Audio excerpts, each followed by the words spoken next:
Okay, let's talk about carry and support play.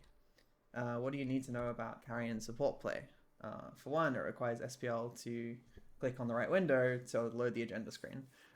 This is going to be short and sweet, hopefully, and it's going to be uh, somewhat philosophical and somewhat procedural in terms of how we approach carry and support play within an Act 10 context. Um, but I'll also touch on a little bit how we design supports to be played for group racing. So we're going to go over some fundamentals, when to group, pre-lag checklist, and then the swap procedure. So, what fundamentals do we consider when designing support builds, and what minimum thresholds do we need for a support build to be considered successful? Um, and also, what are the fundamentals of playing a support build within an Act 10 context? Excuse me. So first of all, it is low investment. So the support build must be functional on rare gear off the floor and or crafted magic gear. That's true for campaign.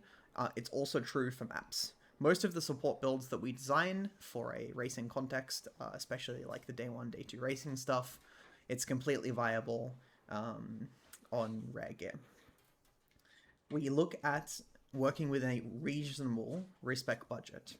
And for everyone that attended the discussion a couple of days ago about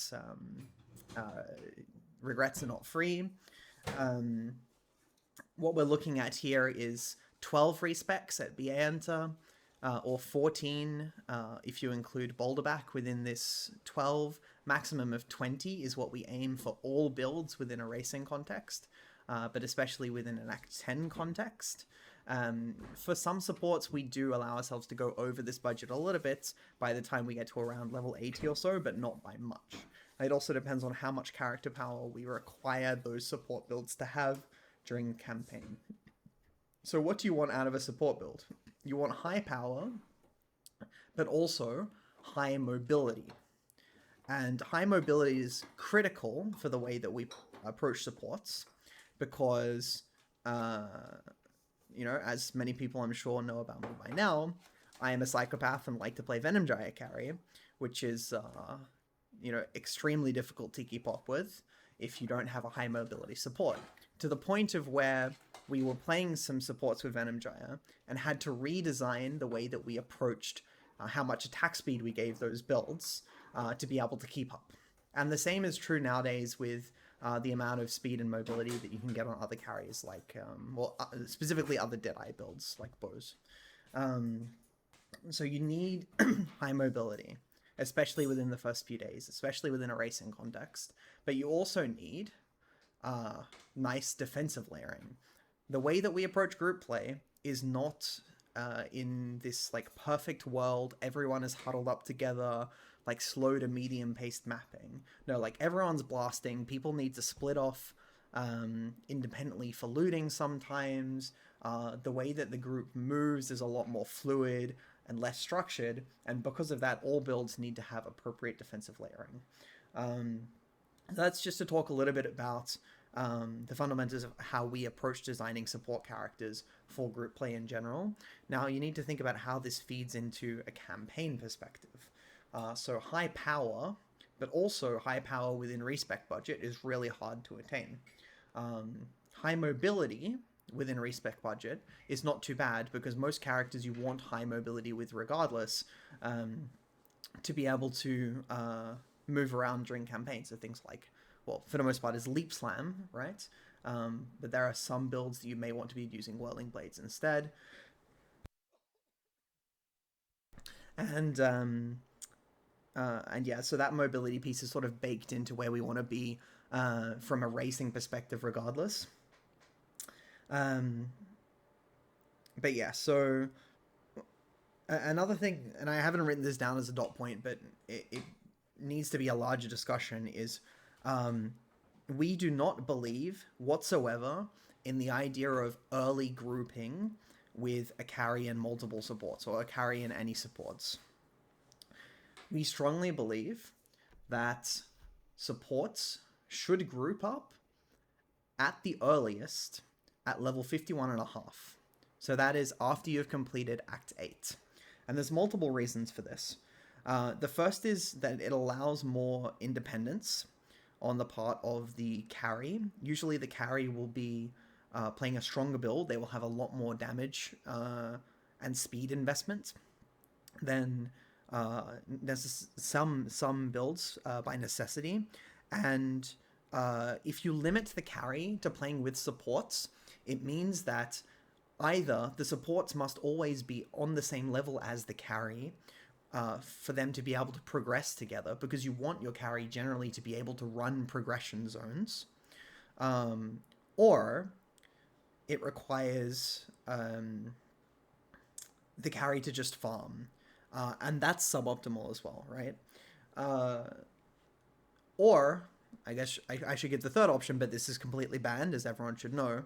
You just send the carry and the support into progression zones anyway, and the support just like ends the campaign at level 40. Like, this is completely untenable. So the benefits, and some people say, you know, there's so many benefits to you know, grouping as support early and so on. And look, we just don't like really buy any of that. We strongly believe in player independence and agency, and the ability for all of the players to actively push the run forward. And we try to design our support builds with enough character power to be able to level themselves up to hit this level 51 and a half breakpoint at the end of Act 8, whilst also participating in the run. Generally speaking, the support builds should not be doing any major progression, with some caveats, especially within the first couple of acts. It's okay if your support build happens to be Armor Cream or Templar, then they can push and actively participate in the entire campaign, because that build's like unreasonable. Okay, so when to group? You make a decision between level 51 and a half, which is the end of Act 8 Cruel Lab timing, or after Act 10 Kitava. How do you know which one to pick? Well, it mostly comes down to two factors. It's the character power and the requirements of the run. For example, if you're doing a low player run, let's say a 3-player run, where you have a carry and 2 supports, or a carry, 1 support, and 1 solo player, then that run might necessitate that you don't group until Act 10 Kitava to have more independence to set up multiple objectives after Act 9. Whereas in a 6-player run, you should have the freedom to group up to 3 players together at Blood Aqueducts. The second part there, obviously, is the character power. As I said, Armageddon Brand Templar supports, extremely powerful. Those are the ones that you would mostly look to be strong into Act 10. There are some versions of Lightning Witch that may be viable through Act 10. But what you're really looking at here is the practicality and the impact in the run as well. I'll just pause really quickly for any questions on things that I've just discussed within the last couple of minutes, because I think it's quite important that everyone gets on the same page with with our suggested approach here.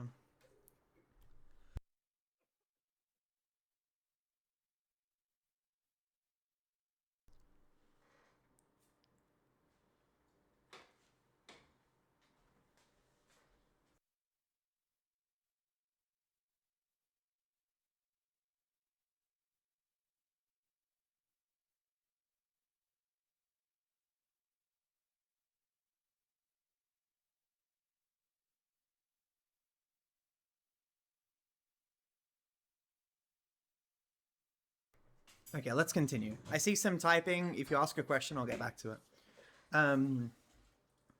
Now, in terms of practicality, when to group, and you'll see how I've grouped these is around Labyrinth. The reason why we group at Labyrinth timings is that the Azaro fights are active downtimes, or places where you can create space for the support players to swap while progression is happening, and they don't miss anything. So how this works is you have the carry fight Izaro, and the support sits in the little room outside Izaro. Very conveniently, there's a stash tab there where they can have items stored for the swap as required. And then they can like fix all of their stuff, basically. So the objective is that you've got 2 Izaros, and then the support will join the carry for the third lab. Okay. Pre-lab checklist. So for both characters, you need to make sure you have all gems and sockets and links. Now, when I say gems, this means a few things. It means the gems all need to be purchased, ideally before lab. You need all gems that are required to be leveled up in offhands. Okay, so those are the 2 big gems things. And then for sockets and links, you need to make sure that the gear that you're swapping to will keep you within all character requirements. So we're talking about res capped, right? Attributes, right? And for supports, we'll talk about weapons in a second. But you also need to be able to use all of the skills that you want to be using with the gear that you have, okay? For carries specifically, I've written Diamond Flask. You have 2 places to access Guaranteed Diamond Flask. One's in Act 5 from the Flask reward, the other's in Act 7.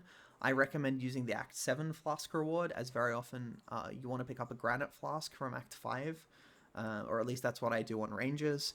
Other classes have some other nuance, but generally speaking, if you're playing carry with supports, you want to be swapping to a crit-based build.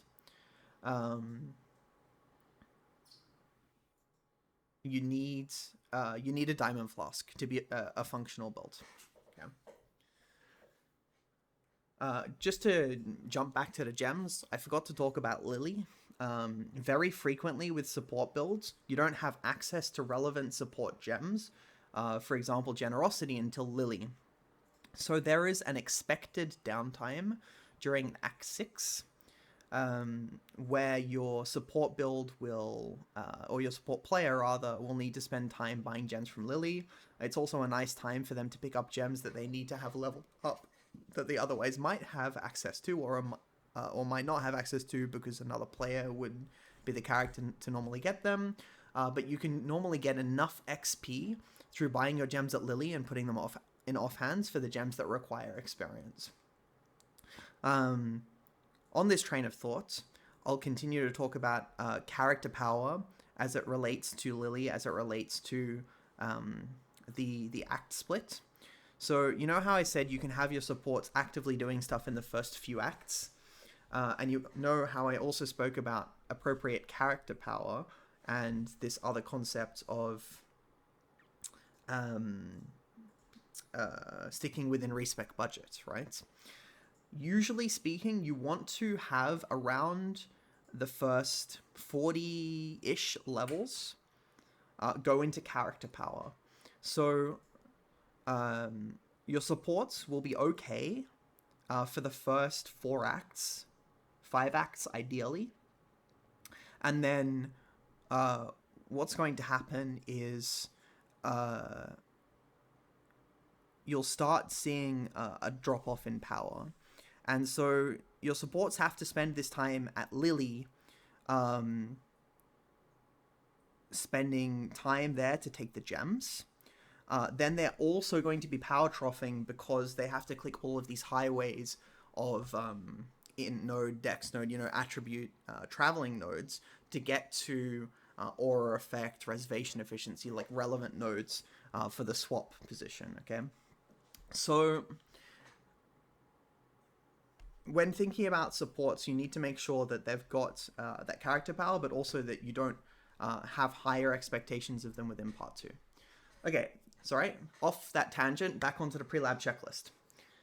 For supports, you want a link. Most of the time, that link will be Flame Link. For anyone that's listening that thinks links are bad, and they're clunky, and they're shit, and they suck to play with, your part right. They are clunky, and they do feel not great to play with. However, they are some of the most powerful, extremely broken, like single socket gem thing that you could possibly equip to your character. All supports or all carry support groups must have a link. I don't care which link you use. Pick a link that's practical, use it. It's just completely crazy. Like, I don't remember the calculations. Crazed was doing some calculations and like discussing this topic with someone at some point, and like Flame Link is equivalent to like more than 150% aura. It might even be equivalent to like close to 250% auras. I don't remember exactly. Like, use Flame Link, please, especially if you're an elemental damage build. But use a link. All right, cool. That's my mini tirade about links. But the most important thing, well, the second most important thing after having a link, is to make sure that you have fast weapons. Supports should be leap slamming. It is the most efficient form of mobility accessible.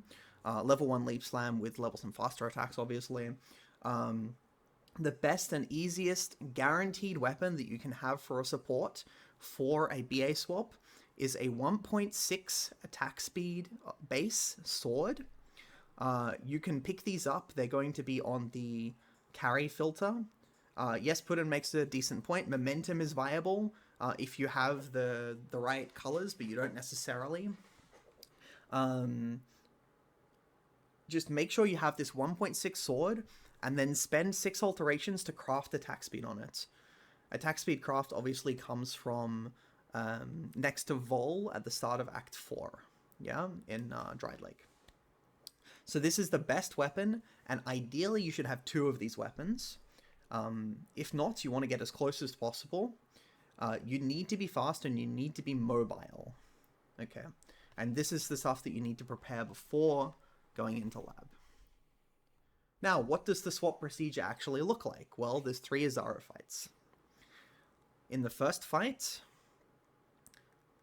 your carry is going to go in, they're going to fight Azaro, you're going to start messing with your stuff, then the carry is going to call safe when the room is safe, and that means Azaro is phased, there is no scary stuff in the room that's randomly persisting, that's attacking. An example of this is essences and lieutenants, but like especially the lightning golem can be extremely dangerous. Golems rather. So carry's gonna call safe, right?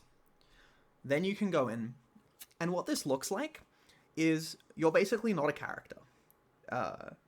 You don't necessarily have skills equipped. You might have like 15 skill points available because you've just unspec'd a bunch of points. So your carry needs to now escort you to the second Azaro. You get to second Azaro, and then you start messing with your stuff again. Carry's going to kill second Azaro. They will call safe. We will repeat the process until you arrive at third Azaro. Now, the objective is, if you're really fast and you have a good efficient swap, you should be finished your swap within the first 2 Azaros. So after the second Azaro, you will be a functional support build, able to follow the carry, contribute to damage, and you will be able to come into the third Azaro room and do the fight together. If not, no big deal, you have the third Azaro as a backup time for you to finish and complete your swap. If you haven't completed your swap within 3 Azaros, you need to drill this process. It's worth noting that good players struggle to pick up on this process.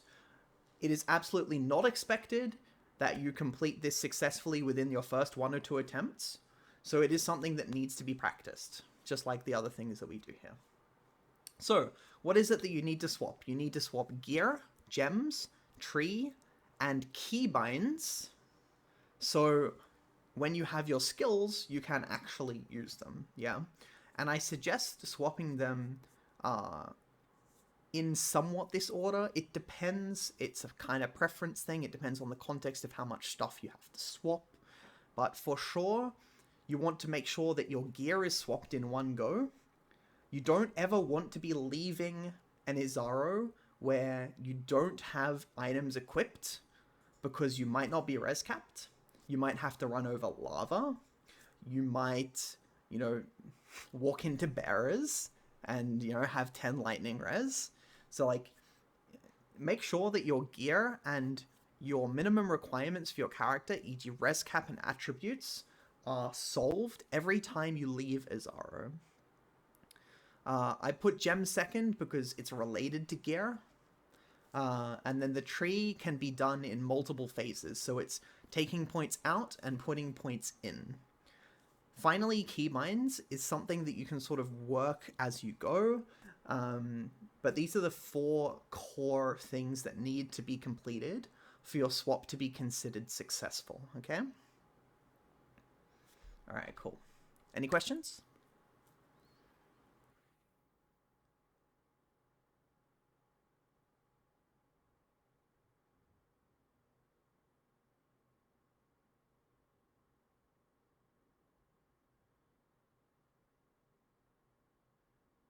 How to practice this during the boot camp?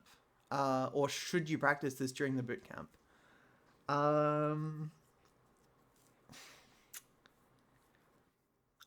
Should you practice this during the boot camp? In my opinion, not unless you're already an experienced support player who also is very comfortable with the flow of the run. Um, yeah. So I would say you could give it a go, but during the bootcamp, I'd like people to focus more on improving speedrunning fundamentals. Um, but we felt like it was important to give this a little presentation to explain processes related to carry and support play during group leveling, as some people may want to play carry and support, well, in BPL at least, but in general. If you absolutely want to try this, you need to loop in, like, you need to group up with a carry, like pair yourself with a carry. Um, you need to have a plan of the carries build, the supports build. Um, you need to make sure you're within respec budget on both builds. Um, it is for sure something that should be practiced before you try and do it in an event. Um, but no, I think during this week and for the end of the weekend, I would say I'd prefer that people don't do it. We've got BPL sort coming out on Monday. If after that, um, uh, if after Monday you decide, like, for example, I'd really like to play carry in BPL. Who's on my team from the boot camp, or this guy's on my team for the boot camp.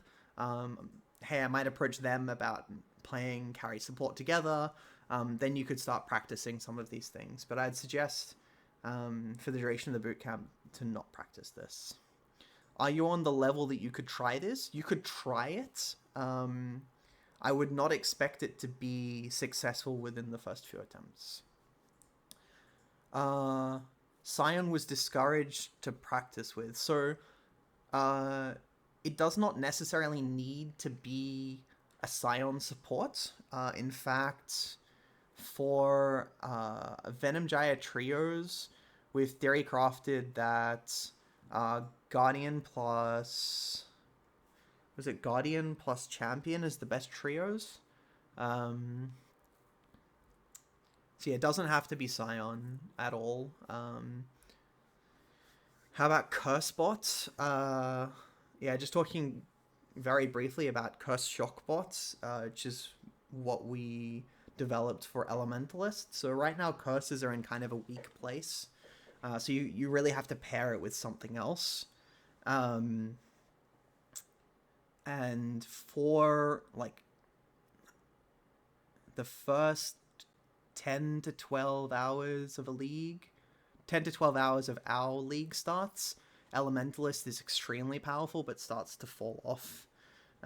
Basically, just for getting all the completions, Eater Exarch kill, things like that. But yeah, Cursebot, if paired with something else, makes sense.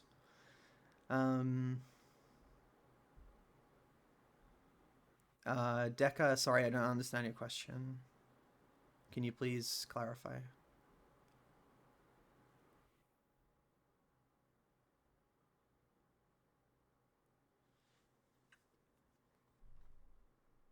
Yeah, Patches makes a really It's good point. If someone wants to do this during BPL, um, and then have like a support and a carry and have some plans, um, we can help solidify tactics of how you should go about it.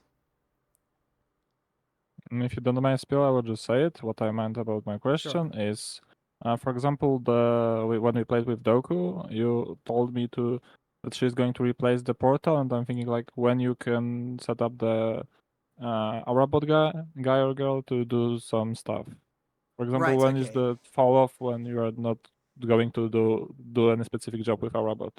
Okay. Yeah. Good question. Good question. Okay. So, um, for the first 8 acts, the support will be a solo player, right? So you can use them like any other solo player. However, after Act 5, or even from the middle of Act 5, you should consider them a low power or underleveled. Even if they're not underleveled, you should think about them like they're underleveled. Like, you only want to put them in Giga Blasting farming zones. Okay. Um, from Act 9 onwards, or from when you do the swap, so in reality or practice is Act 9, you can still use the support as a portal replacement. And what that player does is simply swirl out of where they are with the carry, and then they will replace the portal and do what needs to be done.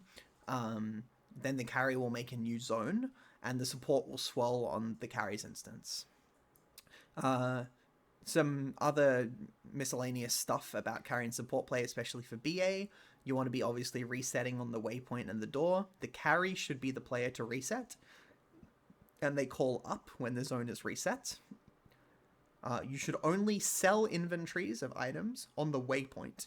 And how you do that, so you go from the waypoint to the town, to the town to the waypoint, then from the waypoint to hideout, vendor to Lily, and then from hideout back to BA waypoint. And so you can run either 2 BAs or 4 BAs, but it's always an even number of BAs before vendoring. It's something worth mentioning as well. In the case where there are multiple supports,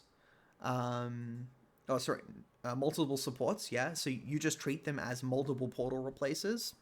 In the case where there are multiple objectives that need to be completed, you can send the carry to one objective and the support to be a portal replace on another objective. And if that's the case, then the support will immediately swirl the carry after they've finished their portal replace and continue running together to set up the carry's objective. An example of this is you might send the support player to replace a portal in Act 9 on the lab trial or on the Stormblade, where you might send the carry. In fact, I would say I'd recommend to send the carry to Oasis. And the reason to send the carry to Oasis is that you'll have Foothills Waypoint. Sorry, not Oasis, Boiling Lake. Excuse me. Send the carry to Boiling Lake, because then that's going to give you the Foothills Waypoint, which is where you get Boulder back, which is required for the respecs for the support players, which should be run either if you have time now or after the campaign is finished. So how this would work normally is the carry swirls to Foothills, the support and the carry run together, kill monsters along the way to set up the boss there. Then after that, the support would swirl directly to the lab trial portal, replace that portal. The carry might vendor or take the Stormblade, do RPG, things like that, and then they would meet together in BA. Another example of this is Act 10 Lab Trial, where you'd like two players to run the trial together because it's faster, and you need one player to put a portal at the respecs. So that's another good thing for the carry and support to do. Just let me scroll through the other channels, not channels, questions. When do you swap the support to ES? Typically, we do not swap supports to ES. And yeah, it just comes down to the fact that most of our objectives are extremely fast. In terms of, say, like a level 100 push that's completed within the first 2 days, especially if that's a GSF, pseudo GSF environment. We're not planning on investing heavy resources into our builds because most things in the game can be completed on a party with minimum or minimal budget, and we find life plus suppression on all of our builds to be fairly sufficient. Use this Orobot as a normal player. Yeah, absolutely, the support has power to run Solaris Act 3 or to set up a lab trial.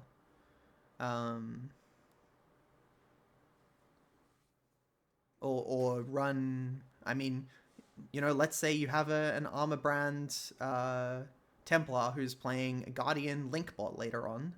Like, that player absolutely has the power to kill Dominus. Like, they're just playing Armor Creamer. It depends on the amount of power budget or investment that you put into those characters, and how your trees look like at any given point in time. You're saying does support or does Orobot, and I think a lot of people think about Orobot or support as Scion, and we think about supports generally as not Scion because we only care about low investment, as much power level that you can create within a group found environment, and especially supports that get a lot of power early with low investment. And yeah, absolutely, you can't assume every support is the same. Like, you might have Champion Orobot who's playing Frostblades, or what's another example? Spectral Throat, right? Like, they have not the same tree, but a very similar tree to what a normal champion has within the first 30-40 levels. I think the Templar Armor Creamer build gets almost exactly the same tree as a regular Armor Creamer build. Would you say to not use Scion? Yeah, I do not recommend Scion at all for BPL. I think it's the worst case option of many options. I personally think I would rather run... Well, it also depends on what other types of supports you're playing with. Is it a duo? Is it a trio? What are the other builds? What other ascendancies do you have access to? But as a general statement, extremely general statement, Guardian, Champion, Necro, I think all outperform Scion as a low investment racing Orobot. But other things come into play, like what is your carry? Not every carry will be Deadeye. Are you running a Deadeye support, for example, is something that we've done in the past. What other supports do you have access to? You can't really think about support in a vacuum, because there are, you have to understand the other builds that form up your party composition. But yeah, don't play Scion if you can avoid it for short form racing.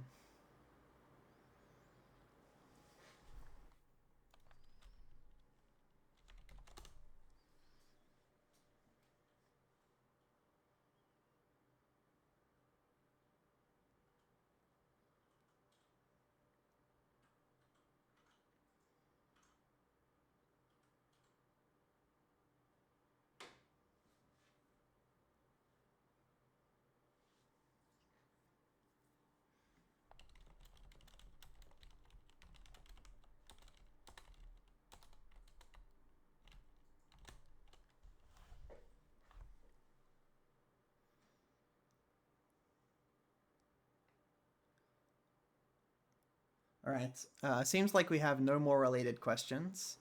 Um, I hope that was, helpful into giving you some small insight into how we approach carry and support play, especially within an acts context. Um, Nothing else? All right. End of presentation.